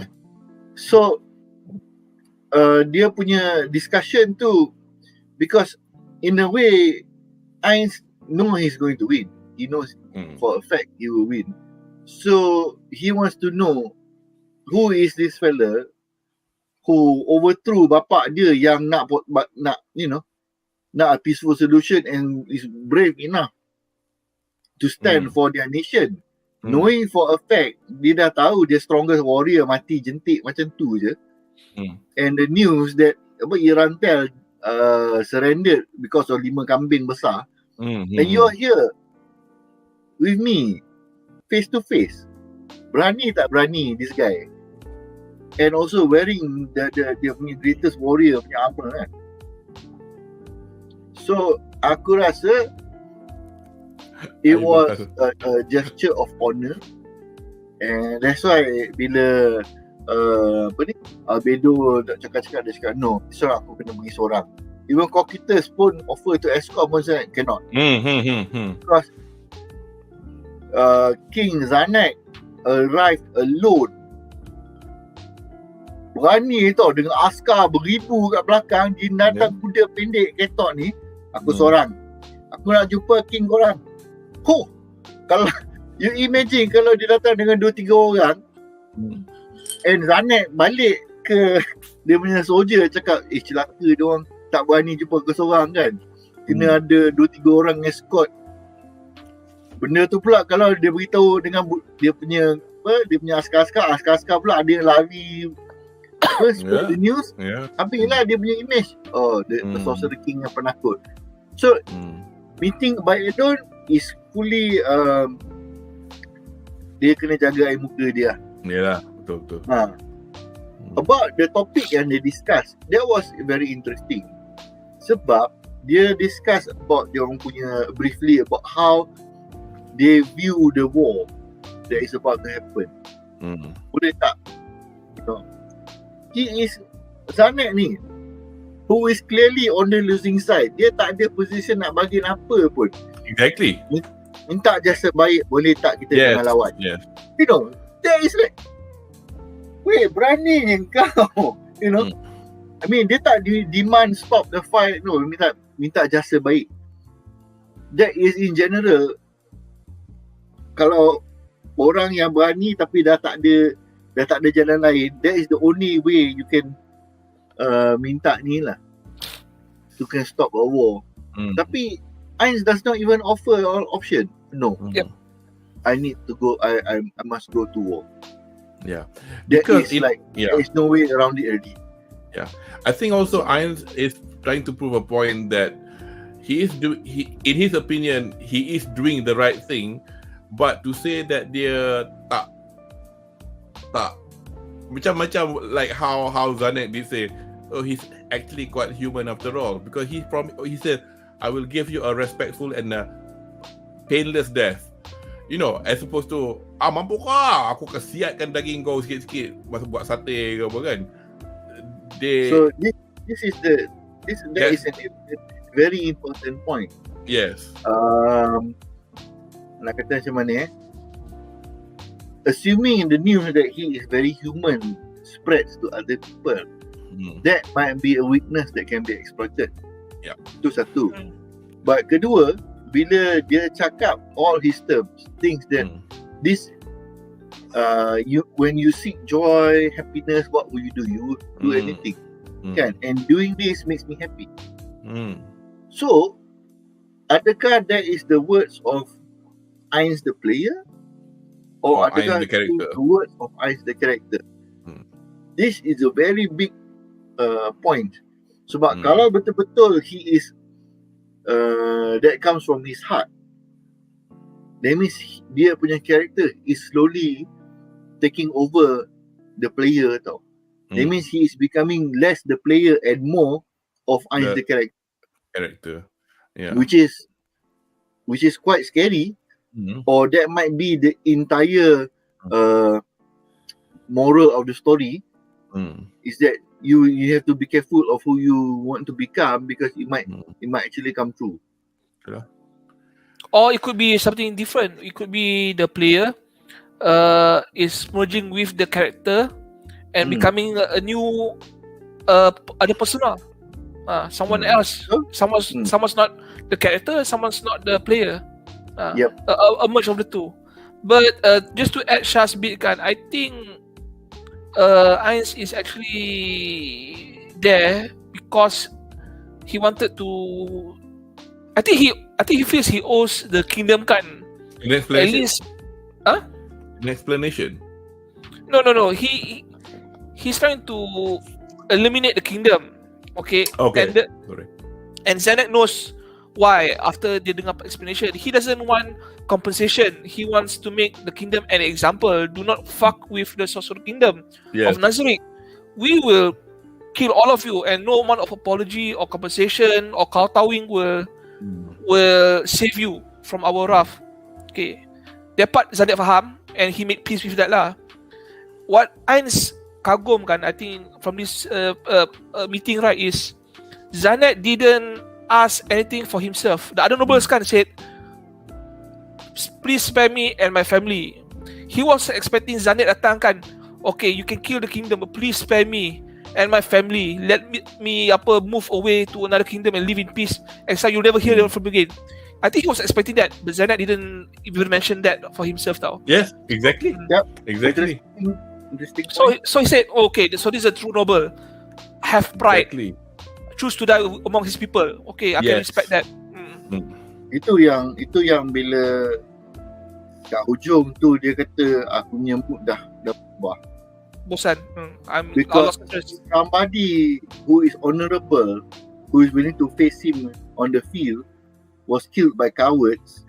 We're gonna go there in a bit. Because that's the next question. Nanti kita discuss nanti. Tapi just a quick one. You can see in the overlay, aku saja pilih those pictures pasal throughout yang aku macam bukanlah emotional, tapi macam rasa macam a bit poignant lah tengok meeting ni, dengan how, as you say, Anri, that you know Zanek is making peace lah with the fact that okay, we are screwed, okay, I've done my best, and you know I'm the leader of the country and this is how it works and all that. Tapi kan while they were talking, see those two butterflies. The white butterfly, in Japan, it signifies the souls of the departed ones. You kind of like, when you look at that, he's going to die. I mean, at this point, kita tak tahu lah how he's going to die, but we will talk about that next week. Tapi macam, kalau tak pasal Zanek pun, it could be the whole RE-ESTIZE people in general. You guys are gonna go. And it's so, I think, very nicely done, very nice and poetic. That bit. Okay, we'll go to the next question. Honestly, aku rasa just to summarize benda tu kan. Aku rasa macam sedih that they are actually going to war. Yes. After learning of Zanek punya actual nobility, sebab mula-mula kita tengok dia macam budak hingusan yang willing to macam like terkejut lah, ni anak orang kaya, pemalas, you know. Dah lah betul. I know you can say orang gemuk bukan yang mesti dia jahat, tapi macam the way that they draw him, macam ni sure spoiled brat kat sekolah, sure kaya. So he looks like he looks like the character kan, the stereotype character in a hentai story that pays to have sex with the maid now. He looks like that. The anak orang kaya, and then dia duk kejar the maid and everything. Lepas tu hero selamatkan. Lepas tu hero tu dapat the maid. That kind of bullshit. Yeah, I can imagine it. But that's the thing, you see. Right before dia dah gone, they show him for how good her character is. Basically, the past 1-2 episodes was him becoming the man that he was destined to be. Yeah, the king, fikir logik, buat benda betul. Even dia usurp the throne pun atas alasan yang betul. Yes. And dia letak in a safe place. Bukannya masuk dalam dungeon campak kunci. Atau bunuh budak kita. Ayah dia siut. For all you know, the father is transferred far away from the capital, alive. Yeah. For all you It know. could be. Because he knows that the father dah lost the will to fight. For the kingdom to be safe, you need to put up some form of resistance. Or at least parley, minta ampun. Tolong jangan serang kita, boleh tak? You know. Tapi bapak dia cakap, aku nak bagi kepala, boleh tak? When Abedo said tak boleh, dia terus jam. Dah tak ada idea lah. So you have to take action lah. Tapi itulah, all this culminates into the bit where why now we're going to question 6, and then why my reaksi satu ayat was, kalau aku pun marah. I mean, you could see the way they animated AINZ after he receiving that raid back, how angry he was. Cara dia bagi back tu dekat Albedo, cara dia tangkap tangan, aku masa betul, shit man. I mean, this is not just a cartoon, you know. Dia macam berlakon tau, orang tu macam Anyway, soalan Tuan Anri, adakah anda merasakan yang Putera Mahkota Zanet telah membuat yang terbaik dalam masa yang singkat? I guess we have kind of touched this. Semasa beliau menjadi Raja Pemerintah RE-ESTIZE. Dan adakah pemberontakan mengejut dari bangsawan-bangsawan RE-ESTIZE untuk menyelamatkan diri dan keluarga mereka sesuatu yang boleh dijangkakan? So, Anri, your opinion please. Okay, Zanet did his best, and it was actually better than what people can be expected lah. I mean, all other normal rulers cannot do as good as him tau. Because after the meeting dengan AINZ AINZ has dia punya will dah waver tau. He's not keen on slaying everyone. He said, I'll kill Zanet, and then maybe I'll march towards the capital and offer terms because of how Zanet fought on the battlefield lah. You know, maybe I'll spare these fuckers inside the capital yang choose not to fight lah, because they're not worth killing. They think my weapons lah, or something like that. That was after meeting with Zanet. Zanet appealed to AINZ not as a ruler to ruler. He appealed to AINZ as a person regardless if he's a leech or if he's a human. He just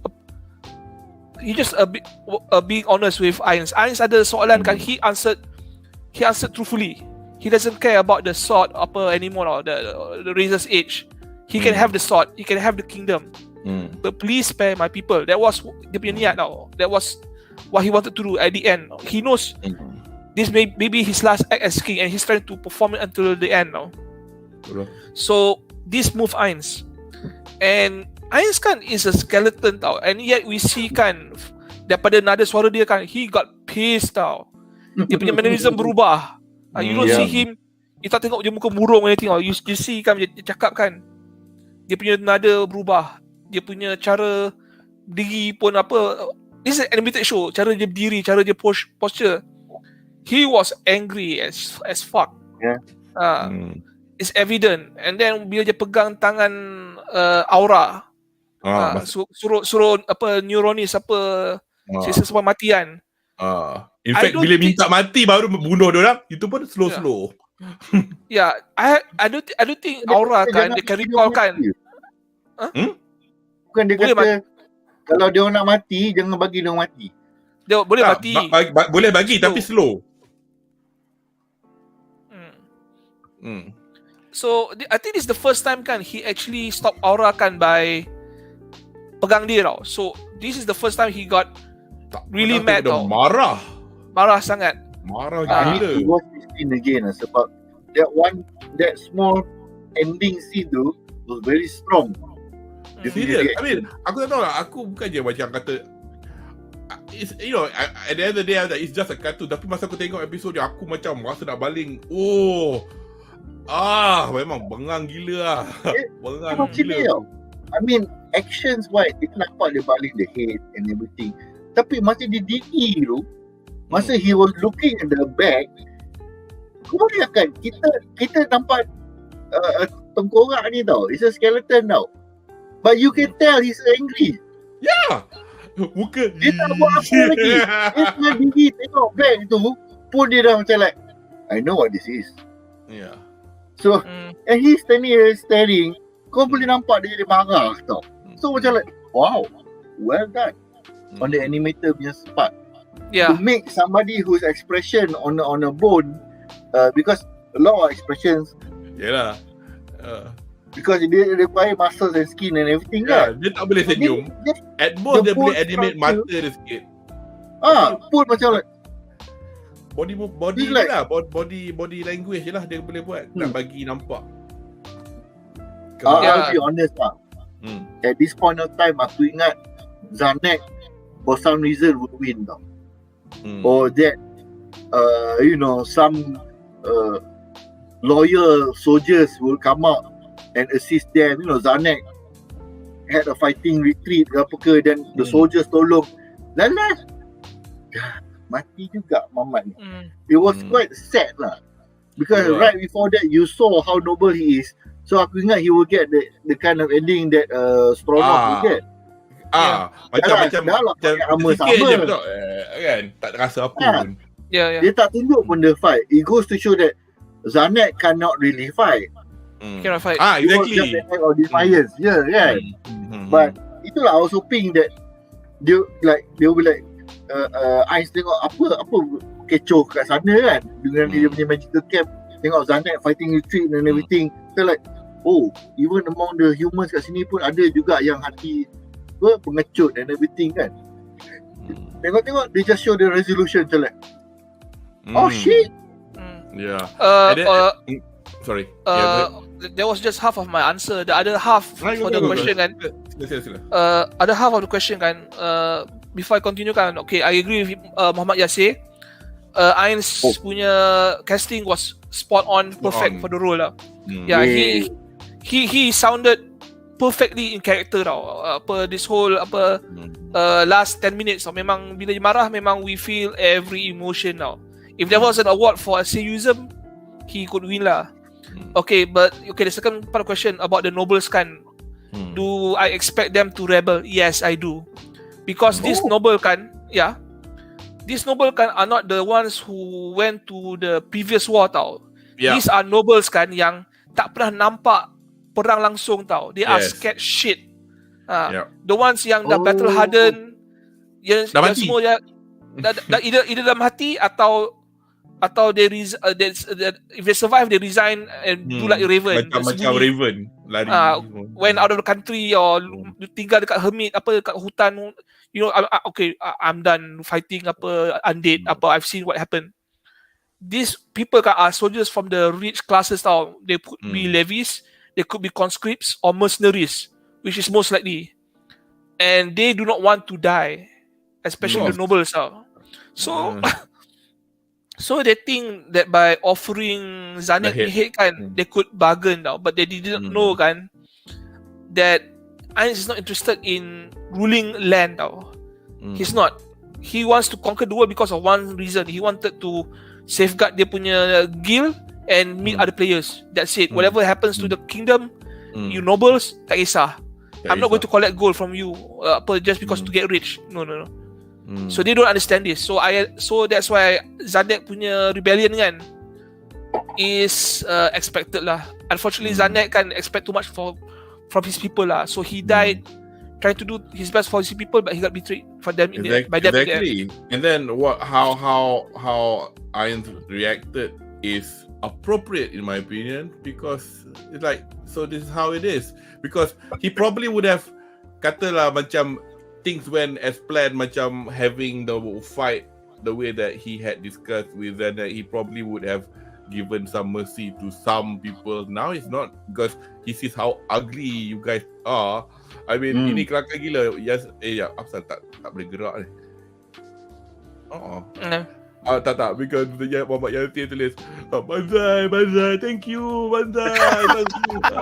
SASUGA AINZ-SAMA. They do not know that they are heading to a life of extreme pain lah. Okay, aku nak introduce kau to this person. This is what Neuronist Painkill looks like. He's going to cause a lot of problems for them.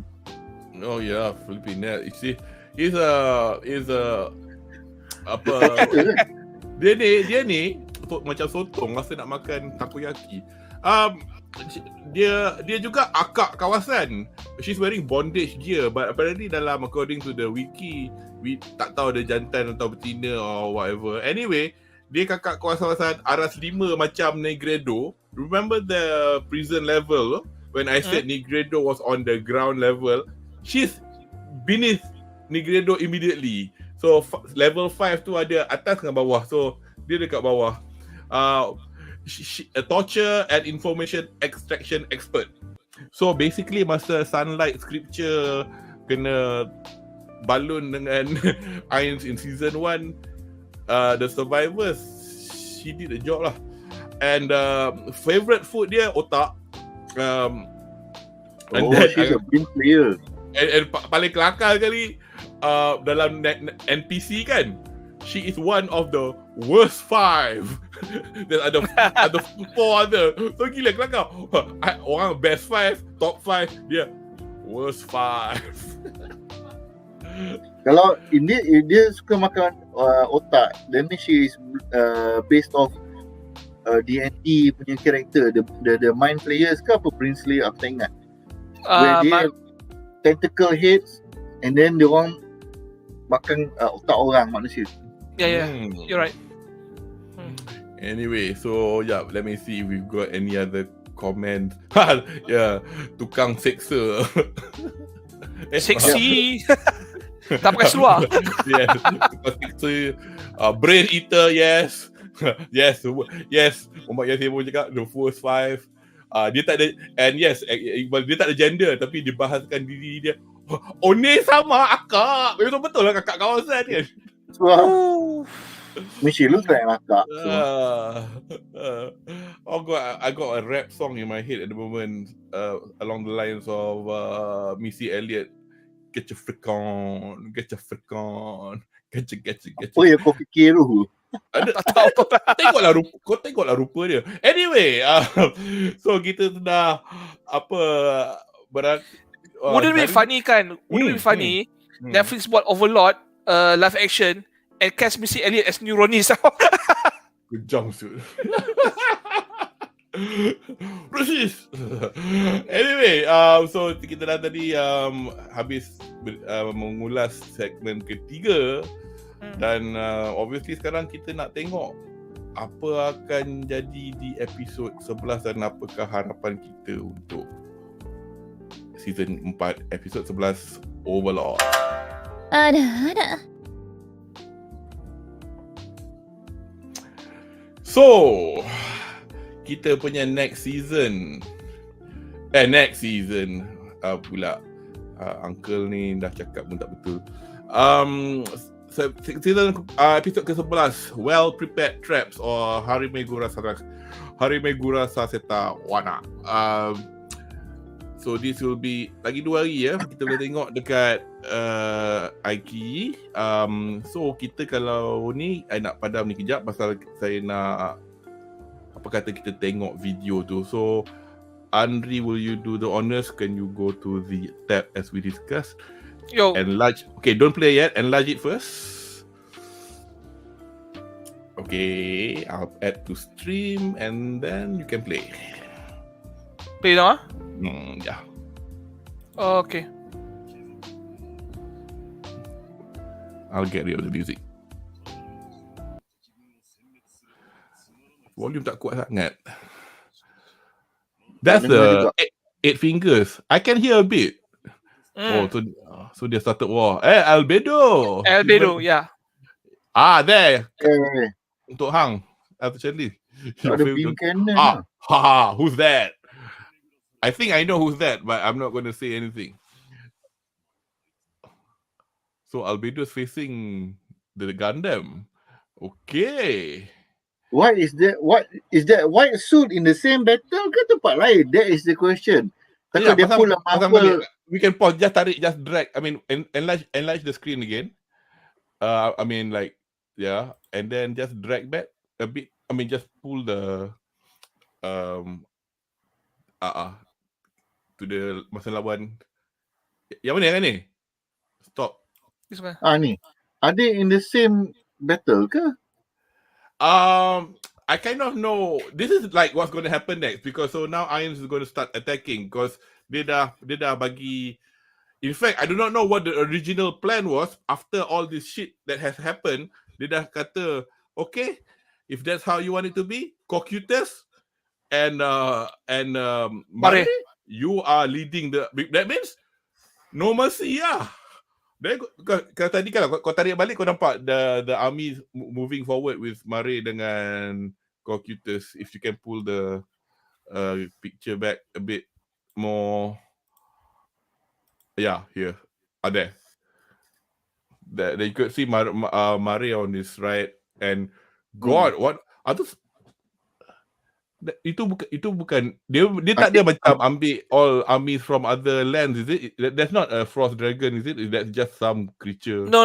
You see kan, Nazarick kan, they can actually summon demons and monsters during the attack on the kingdom kan, where they buat apa moment save kan. There's a lot of monsters kan yang muncul tau. So this is one of the things that apa yang AINZ boleh buat tau. I do not know if it's an item punya summon atau summon skill by dia punya pengikut or whatever it is, but there are a lot of monsters living in Nazarick, and a lot more summon monsters yang belum muncul on the battlefield lah. So this could be just fodders for them lah.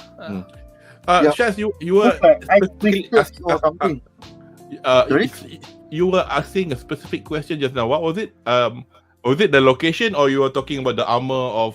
Tak, the armor, the mecha putih tu. Is it in the same fight? Anri? That one. Okay. Is it in the same fight as the red mech? I think it will be, but macam ni lah. Let's pretend that I do not know anything. I wonder if this person is gonna turn up next, because at the moment, AZUTH has not said anything about a new person coming in. Definitely this guy is not on the side of Nazarick, because we never seen him or it before. So because this person is in the opening credits.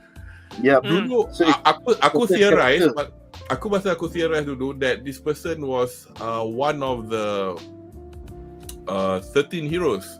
Tapi that was 200 years ago, because dulu diorang dah sebut macam ada, tapi yang tu nama dia Black Knight, and ni bukan Black Knight, this is White Knight or Silver Knight or Metal Knight or whatever lah. Tapi kalau kita tengok depan sikit tu, it does look like we are having a battle between AZUTH and Albedo. Tolak ke depan sikit. Yang antara, that one was the red mecha dengan tu lah red mecha tu, because whether or not diorang edit in such a way to make it look like they are fighting each other, aku tak tahu lah. Tapi macam itulah. Tapi I'm looking forward lah to see what's happening. Personally, I think kan what's going to happen kan is Cocutus dengan Mare dengan dia punya army kan, who's going to eradicate the kingdom army, the army on the battlefield. Yes. And Albedo dengan AINZ will make way to the capital, and they got intercept lah by these two heroes lah. AZUTH cakap kan dia nak pergi attack kan. So it might have been they are going to fight anyway, and then suddenly datang robot butik merah ni. Oh, that'll be quite interesting. Yeah lah, but seriously, I don't think they'll put up much of a challenge for Albedo now and AINZ, because Shaltier was said to be able to be the closest to bunuh AINZ, and she was defeated with AINZ tak guna apa-apa equipment langsung tau. So, and Albedo is the chief of all the other floor guardians, and that means she at least kan, walaupun the second likely to kill AINZ kan, is no slouch lah. So for her to fight against the red drop hero armament, whatever you call himself lah, AZUTH I think he'll be at a disadvantage lah. Albedo dia tak pernah jumpa anyone who can actually fight at her level tau. Basically. Tak ingat lah masa season 1 kan she was fighting dekat village tu kan dengan lawan the Sunlight Scripture. Did she do any actual fighting? I can't remember. She was in armor at that time, but she was in armor, but she didn't display any power at all lah, because AINZ dia lawan kan. Ya, kalau compare dia orang punya fighting ability kita start dengan Cocytus. Cocytus is the defensive type fighter. Dia punya armor and dia punya aura and everything is all about defensive. So kalau dalam guild punya scenario, dia akan jadi the tank lah. I see, yang kat depan. Shaltier is the one yang paling tinggi offensive power, but more kepada physical side. So that's why she has the highest physical DPS in general. But kalau you consider the Albedo ni, dia macam Shadow Knight. She's like an armored knight. That means dia ada fighting skills and dia ada magical skills.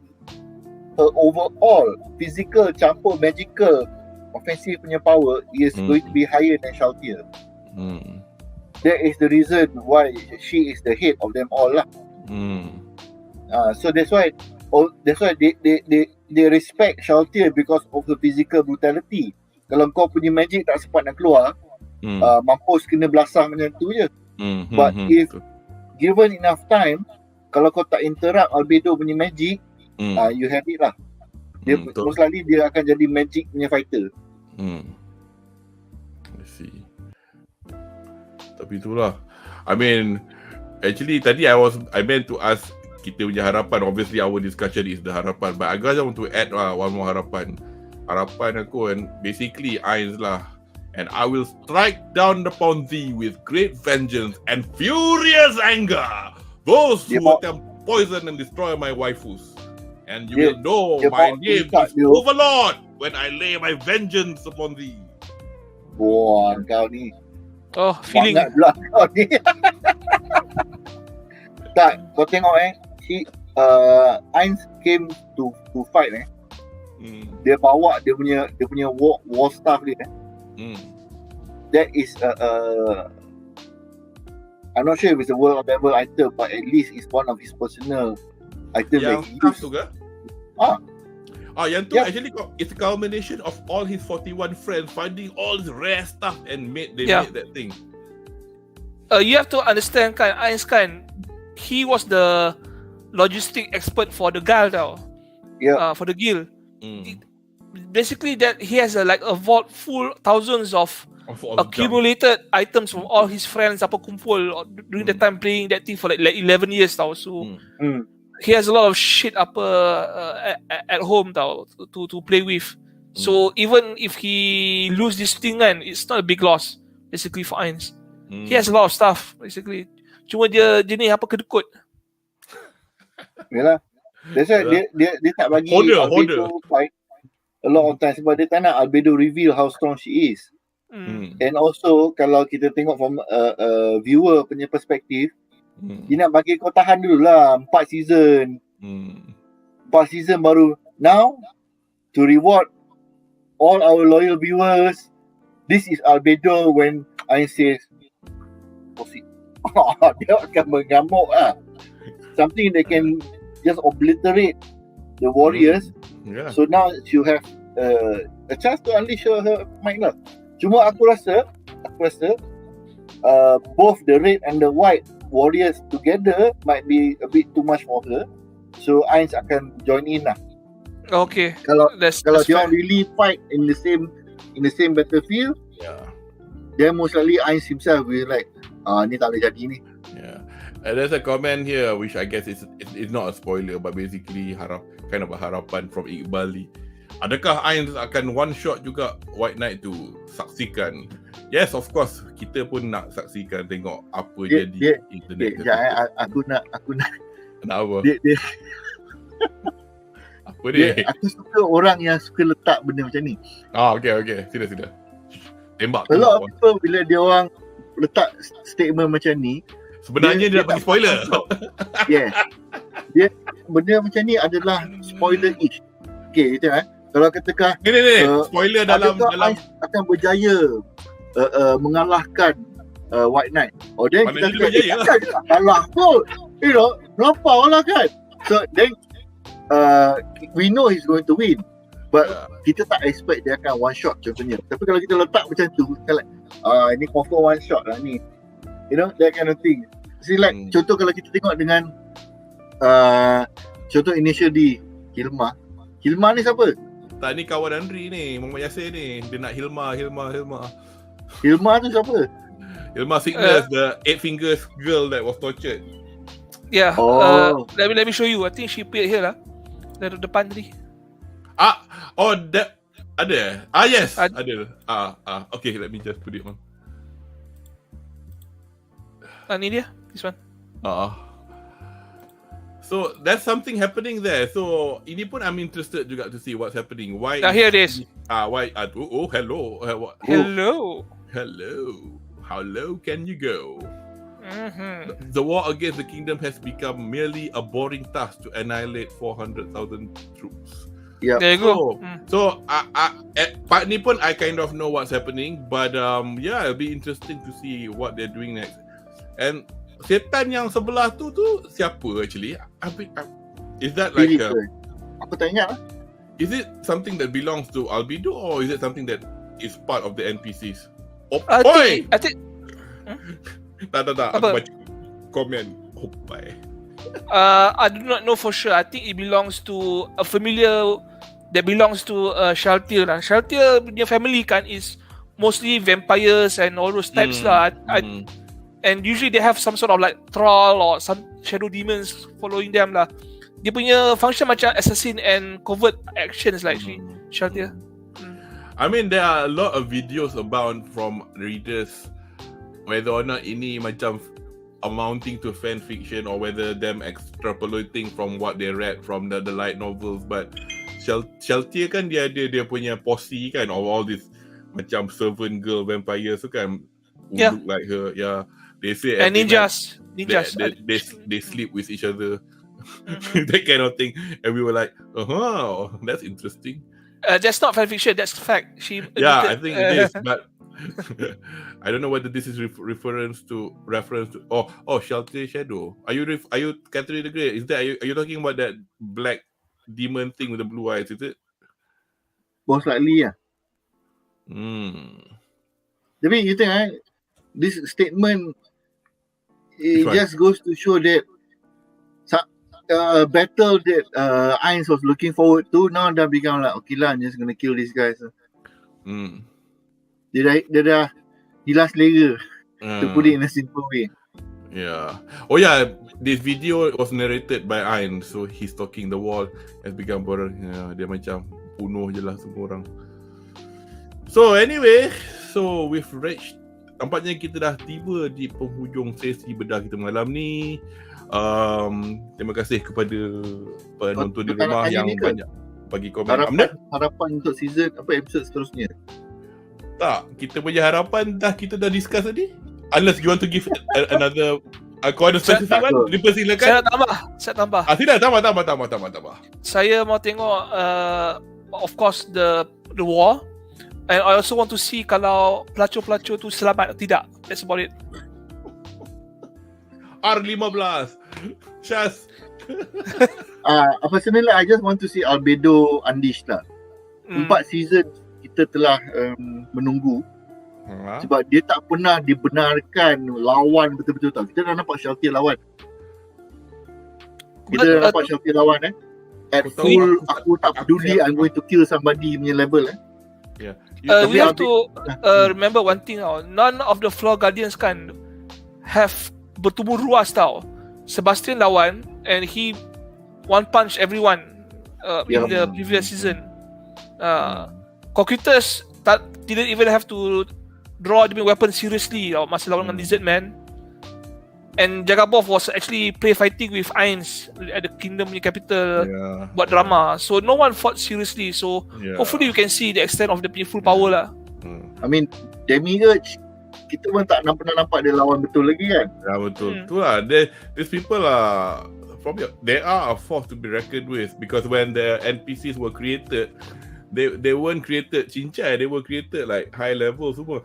Sorry Syah, tadi masa kau cakap you kata kau nak tak sabar nak tengok Albedo Unleash I swear to God you said aku nak tengok Albedo punya Undies. Aku macam Shaz, why are you talking like this? That should be from Anri, not you. No. I'm kidding. No. Aku dengar Undies, aku macam aku biar kau cakap dulu. Oh, Unleash. Kalau aku terpaksa pilih one of them, aku menghala ke Shouter actually. Tak Albedo. So bila aku tengok, every time kau macam sibuk, Albedo aku like okay. So aku lebih menghala ke Shouter instead of Albedo. We know where you swing then. Anyway, so gitulah harapan dari para panelis. Just sebelum kita akhiri sesi ni, saya ingin umumkan yang Chainsaw Man telah diumumkan untuk bermula pada 11 hari bulan Oktober, hari Selasa jam 12 pagi waktu Jepun. Saya tak sure kalau dekat Malaysia nanti whether siapa yang nak pick up, whether it's going to be on Netflix atau IKI atau Muse Asia. So nantikanlah apa pengumuman. Dan juga anime Uncle Bleach Senden Kessenhen, which is the final arc, pun telah diumumkan now formalized dan akan ke udara pada 10 bulan 10 hari Isnin, juga pada jam 12 pagi. So kira macam 1 bulan 10 kita dah boleh tengok My Hero Academia dengan Spy Family, tapi Chainsaw Man dengan Bleach kind of like a 10 days later. So kami dekat SOC dengan Buzzpop ni berharap, so tak boleh janji at the moment, untuk mengulas siri Chainsaw Man juga bersama musim 6 My Hero Academia dengan sambungan season 1 Spy Family secara bergile-gile. So logistics of this will be dealt with later. Although Boss Nick pun ada sebut we could pair Bleach with Chainsaw Man. So we'll see. Tak nak bite more than I can or we can chew. And then we need to sort out the panels as well, because kesian nak expect kau tengok semua. Tapi dalam beberapa jam yang lepas, Studio Pierrot drop the latest Bleach trailer. So Anri, can you go? Saya rasa apa kata kita tengok trailer tu sekarang.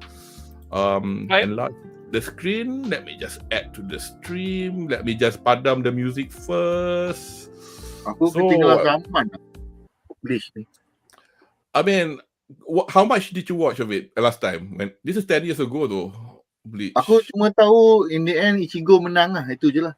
Yelah, okay ni. No. There was a season after that kan. Aku tak ikut lah. I am disappointed with the ending of Bleach. They end up with the wrong people.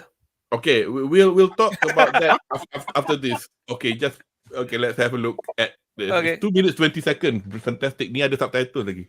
Okay. Tak ada. Ni tak ada subtitle ni pasal dari Jepun. Okay. Ya, go ahead. Cover dia ada bunyi ya. Ada. Aku dengar tak kuat. I do not know why. I have to figure this out lah.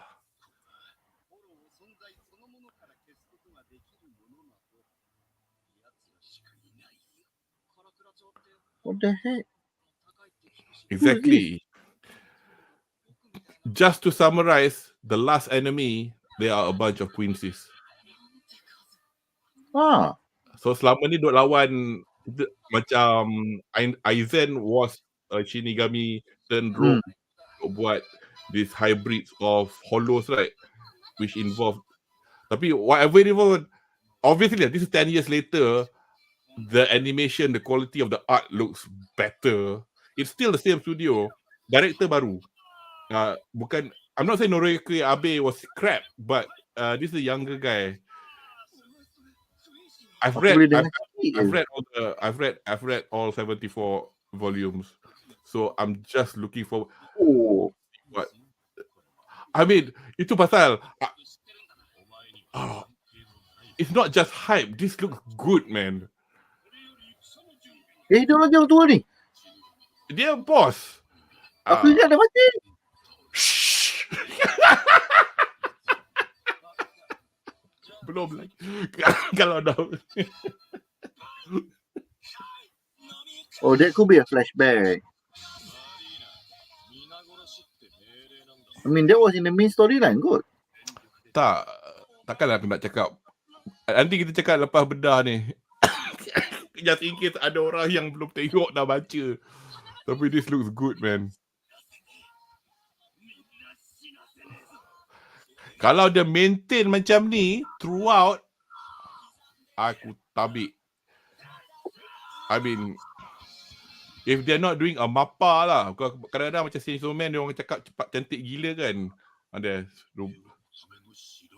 It's a what? Episode ke or movie? Episode. So we do not know whether it's going to be too. Cerita dia panjang, banyak volume dia. So I can't expect them to do this in 12 episodes. It'll be, kalau dia buat 2 season atau I got a feeling they'll do 1 season 2 course kot. No, I don't know if I read this wrong, but I read somewhere in my Facebook wall kan it's going to be 3 or 4 course lah. Yeah. Because okay, just nak bagi pada penonton di rumah, nak bagi tahu profil ringkas bagi adaptasi terakhir ni. Sekali lagi, Bleach diterbitkan oleh studio Pierrot. Pengarah kali ni yang menggantikan Abe Noriyuki yang sebelum ni pretty much directed the entire Bleach from 2006 until 2012. Diganti oleh Taguchi Tomohisa, seorang director muda berumur 37 tahun yang pernah direct anime Persona 4 dan recently Akudama Drive on about 2 years ago. And mengikut Twitter dari satu tweet daripada Taguchi-san himself about December last year, that this anime is under direct supervision by Kubo Taito. I think in the past macam orang macam shitting on Bleach dari segi macam how the episodes were done or fillers and that kind of crap, because you have to bearing in mind at that time yang salahnya studio, because Kubo duk buat lagi. Because zaman dulu kan the big, okay, forget about One Piece seems to be, well, One Piece pun banyak fillers juga, tapi because aku tak tengok One Piece, tapi aku macam Bleach dengan Naruto was plagued by fillers. And then kalau filler tu crap, tahan lah kau tengok satu season of whatever it is. Ada setengah, for me the only filler yang for me lah, untuk tak tahu pendapat orang lain, untuk Bleach yang paling best masa when Dan Pakuto tu hilang nama dia orang. That one was quite good because basically studio Pierrot their own writers have to start to come out with a story. Tapi yang so, and then because dia nak catch up, because Kubo has to, I think he got screwed not just by the anime people. I might be wrong. So siapa kat audience yang tahu more the Bleach scandal is that the comics pun satu macam, you know, you have editors, you have Shueisha dengan Shonen Jump push. So setengah orang kata pasal benda ni lah Bleach nampak tak semenggah. Actually, if you ask me personally, Bleach should end at the end of the Aizen arc. Dah cukup. Yes. Yeah. Because memang kejadian terakhir lepas lawan Aizen tu, something happened to Ichigo. Tak apalah dia habis macam tu, because cerita tu, because he hadn't had it before, and if it got, tapi then it came back and then okay, whatever. And then when I read to the end, I'm not saying there's no plot, no nothing. It's very engaging, it's quite good, but it's like they did kind of stretching it a bit. So, but when it's finished, adalah some of my friends commented setengah aspect of Bleach macam hilang sikit ke apa, tapi and also I've remembered comments, I think early on when I joined Buzzpop or whatever, I think I wasn't the comment about Bleach was everybody was too high powered or whatever, but tak, dia macam ni, the fighting style makin is like, I'm better than you, I'm more powerful than you, I'm more powerful. Itu macam Bila nak habisnya tau. Yeah, It's I just know, but something isn't that just what buat shonen air. anime? Isn't that what shonen is like anyway though? Kalau franchise lain, I don't know. Yeah, But tapi it's done in a boring way. Yeah, I mean, can you imagine kan not the 10th seed kan, tiba-tiba dia punya power kan macam almost the same as apa dia punya captain level tau. Apa, I mean, it's ridiculous tau. It doesn't matter who. Everyone seems to have that ace trump card apa that is equivalent to dengan apa the strongest character inside the story.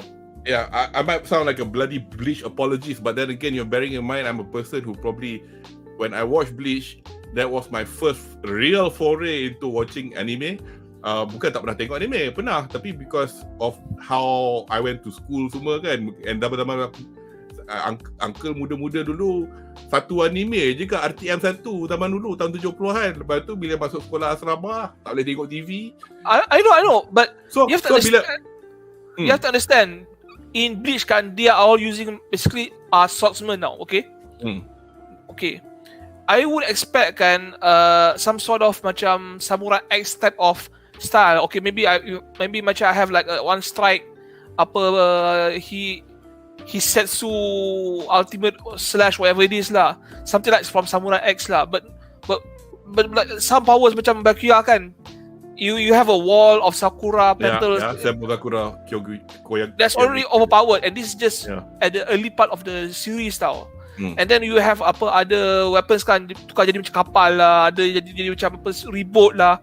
And I'm like, none of these kan apa shows kan that they actually official Bleach whatever. Okay, makes sense. Alright. None of them ada kata okay, this power kan, I got this power because I found a secret technique and I mastered the core spirit of the so-called technique, but none of them apa came up with that. Even Soifon punya power kan, yang cucuk tubuhan tu kan, apa makes little sense. Apa, none of these powers kan, they're overpowered but they make little sense. Apa, it comes to long story. Okay, apa do you want to see them every single character nampak dia orang develop power? We have to bear in mind, kita pun jumpa dia orang dah ada benda tu, nak kena tunggu flashback. It's fine if they have weaker powers or anything, but at least can show that there is effective power, that something that we can actually scale dia punya level macam mana tau. Everything seems out of hand to me lah. That's why I think in my apology stance, then kalau dia weak, then why the hell are you a bloody captain then? Yeah. Dia kita boleh compare dengan anime lain. Kalau kau crack, kau gila jadi Destinian ke? This will make the point more obvious. Kita compare One Piece, Yu Yu Hakusho, Kuroko no Basket, Initial D, apa lagi? What was the one yang aku nak cakap tadi? Dragon Ball. Masalah je satu haram aku tak tengok. Anyway, go ahead. All of these animes, not all of them shonen fighting Yalah. But each of them have things which they are good at, which can be countered or beaten by another person. Contoh, Kuroko no Basket is a basketball superpower style. Tapi kau asyik duk baling 3-pointer, kaki kau akan kejang lah over time. How many can you throw? Kalau kau jenis yang dribbler laju and everything, kau main solo je, kau punya team tak, kau nak orang nak kau support dia orang, kau tak support because you are solo player. Kalau kau super passer, kan, kalau orang tak boleh dipass, how you nak pass? You cannot win. So nampak tak, dia ada weakness dia. Initial D, even Takumi dalam episod, aku tak ingat episod bila lah, season, dia lawan dengan Evolution 3 Emperor. Dia kalah sebab engine dia tak cukup power. Engine dia meletup, meletup, and Emperor tu cakap, aku tak anggap ni sebagai kalah sebab engine pecah. Sebab this is not an official race. Ini this is the part yang Takumi sakit hati gila kan. Ini race nak ajar, nak tunjuk awak, nak prove point. Engine kau baru pecah pai. Lepas tu kau kena cakap ini bukan race. This is just a lesson. So itu dua. Yu Yu Hakusho, you have here yang guna pedang, you have Kurama yang guna whip and everything, but they cannot fight a power person macam Toguro, a pure muscle punya explosive power. In the end, it took raw power from Yusuke to be able to fight. Kan? Apa lagi? Dragon Ball Super. Even the strongest characters macam Goku, he had to relearn, and of course, plot power lah kan, plot device power. But he lost a few times tau. And he lost against abilities yang macam like, oh, ini bukan power based punya ability. Macam kita tengok siapa? Frieza almost lost dengan Master Roshi punya aura tu. That got diverted by cooler apa ke. Okay, so, aku mengangguk je because aku haram tak ikut. Basically raw direct power, ada ways, ada cara untuk dikalahkan by teknik, by skill, by character and everything. And last kali kita tengok ke One Piece kan, One Piece punya characters, dia punya power levels, they grow according to the person. Not everybody boleh memecahkan batu besar gunung. Okay. Aku faham. Kau boleh bagi aku 10 ke 100 pun. I get your point. Okay, sorry. Go ahead. Okay, go ahead. Semua orang boleh pecahkan gunung. Semua orang boleh hapuskan opponent sampai tinggal debu. But really? I mean, that's the impression I get. But the thing is, I have to counter Shaz before you join in, Anri, if you don't mind. Okay, go ahead. Because in my opinion, okay, fine. Aku tak ada background nak tengok tu nak compare. Probably because I'm blinded by the fact that's the only anime. I mean, I did watch Naruto. That's about it. But nak kata macam kalau macam tu satu season habis lah lawan AINZ. Pasal I don't know, because everybody struggle juga, even the captains setengah mati semua. So but to think that they have, as you say, kill everybody dengan sekali ketip jadi debu macam. What I mean is. So I don't understand where we're going. Growth is just more obscene power. Yes. Okay. But I think in Bleach, karakter yang kita nak tengok grow is Ichigo. I don't give a monkey. But dah captain tu dia punya highest level dia.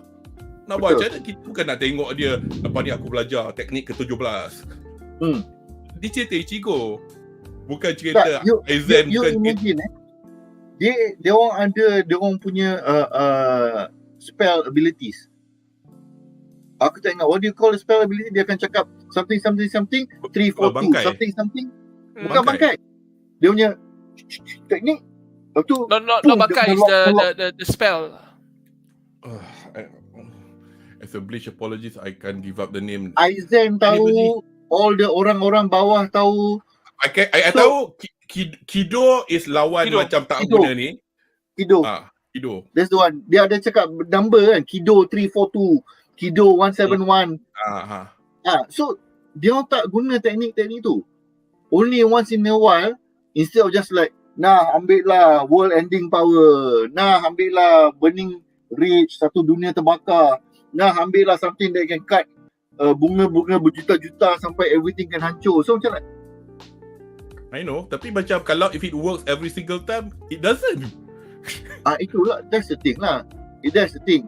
So the fans of Bleach, they like that because that is the thing that they want, and that is the thing that they enjoy. But at the same time, Bleach punya strongest point, which is that alienates a lot of people. Oh, that is not my problem then. Okay, I think I understand what Shaz trying to say. The story of Bleach memang Ichigo. But you have to understand, except for Ichigo kan, you have a lot of other cool characters kan, they have a lot of other cool attacks and it diverts. Apa nama dia budak tu yang Matsumoto selalu bully tu? Yang budak buat ubat tu? Tu yang budak kecil tu yang Ice Dragon punya bangkai tu apa? That's her captain. Toshiro. Okay, Toshiro for some reason kan, he feels more of a hero kan in that Bleach series kan than Ichigo because of his actions. And then there's Bakuya, the cool Abang Rukia, and then also we have yang the old man, he seems the strongest. He's dead. Genusai. And then we have the yang muka musang. And then we have what's that? Reggie. Byakuya punya lieutenant. He seems like the rival for Ichigo. There's a lot of people on par with Ichigo or could be better than Ichigo. And then for some reason dia punya power is as overpowered as Ichigo at times tau. And this is just the main characters we have Soifon is overpowered. Unohana was quiet but she was obviously overpowered in the end. Dia kuasa gila dia. And Zaraki, he was supposed to be the weakest tapi dia kuat gila because of dia punya insane attitude. You have a lot of characters and you are not shy to kill them until the end tau. You let them build irrelevantly tau. So that was my biggest drawback with Bleach. I mean, Hunter x Hunter has a lot of characters tau. But he was the character tak shy bunuh, and dia bunuh sekejam tau. Sorry. Dia macam ni. Aku tengah macam lost sikit because aku macam okay. They have too much characters, too much powers. It is very distracting. Most of the powers can solve all the problem. Yeah, I mean if Ichigo tak ikut kan, but it doesn't it?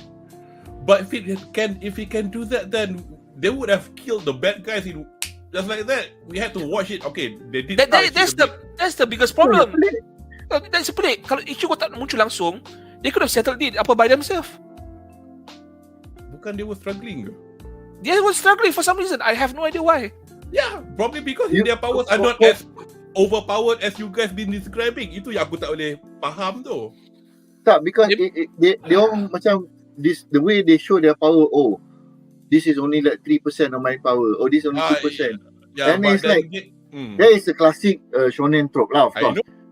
But when you tunjuk dia punya power, wow, satu dunia boleh terbakar. Lepas tu opponent dia macam like, yeah, aku immune to fire. Like, tak kisah. Dah. Jadi, I take it like this. Dah, kubur tattoo tu dia macam tu, and I enjoyed it. Because I can't go back to like, oh, I have to read the 7 anime to see whether or not I should like this anime or not. We go to Superman punya the MCU and DC punya universe kan. Superman can still lose to people who are stronger. Yeah. He will lose to Kryptonite, he will lose to magic, and he will lose can lose because of dia punya noble heart. Kalau kau tengok Bleach punya karakter, kau tak rasa dia orang macam like selain Abang Rukia, the rest of them kau tak rasa dia orang ada macam ways to lose other than losing to just somebody more powerful tau. So it becomes very kalau if you're not stronger than this guy, then you cannot beat him lah, you know, that kind of thing. Orang kalau cerita-cerita lain, you have more emotional ties and connections to dia punya power, and sometimes those personality or dia punya past and everything is the thing that causes them to lose. Yang aku ingat lah, the only one that I remember from Bleach was Abang Rukia, because he was the one who was the most conflicted character during the Rukia nak kena potong kepala punya arc tu. Yes.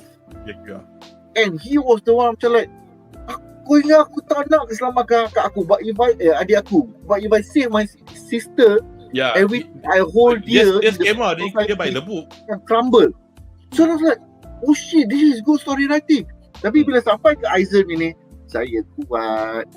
Narakan, sebelum ni pun saya tak tunjuk masa saya pun kuat. Macam like, boring lah.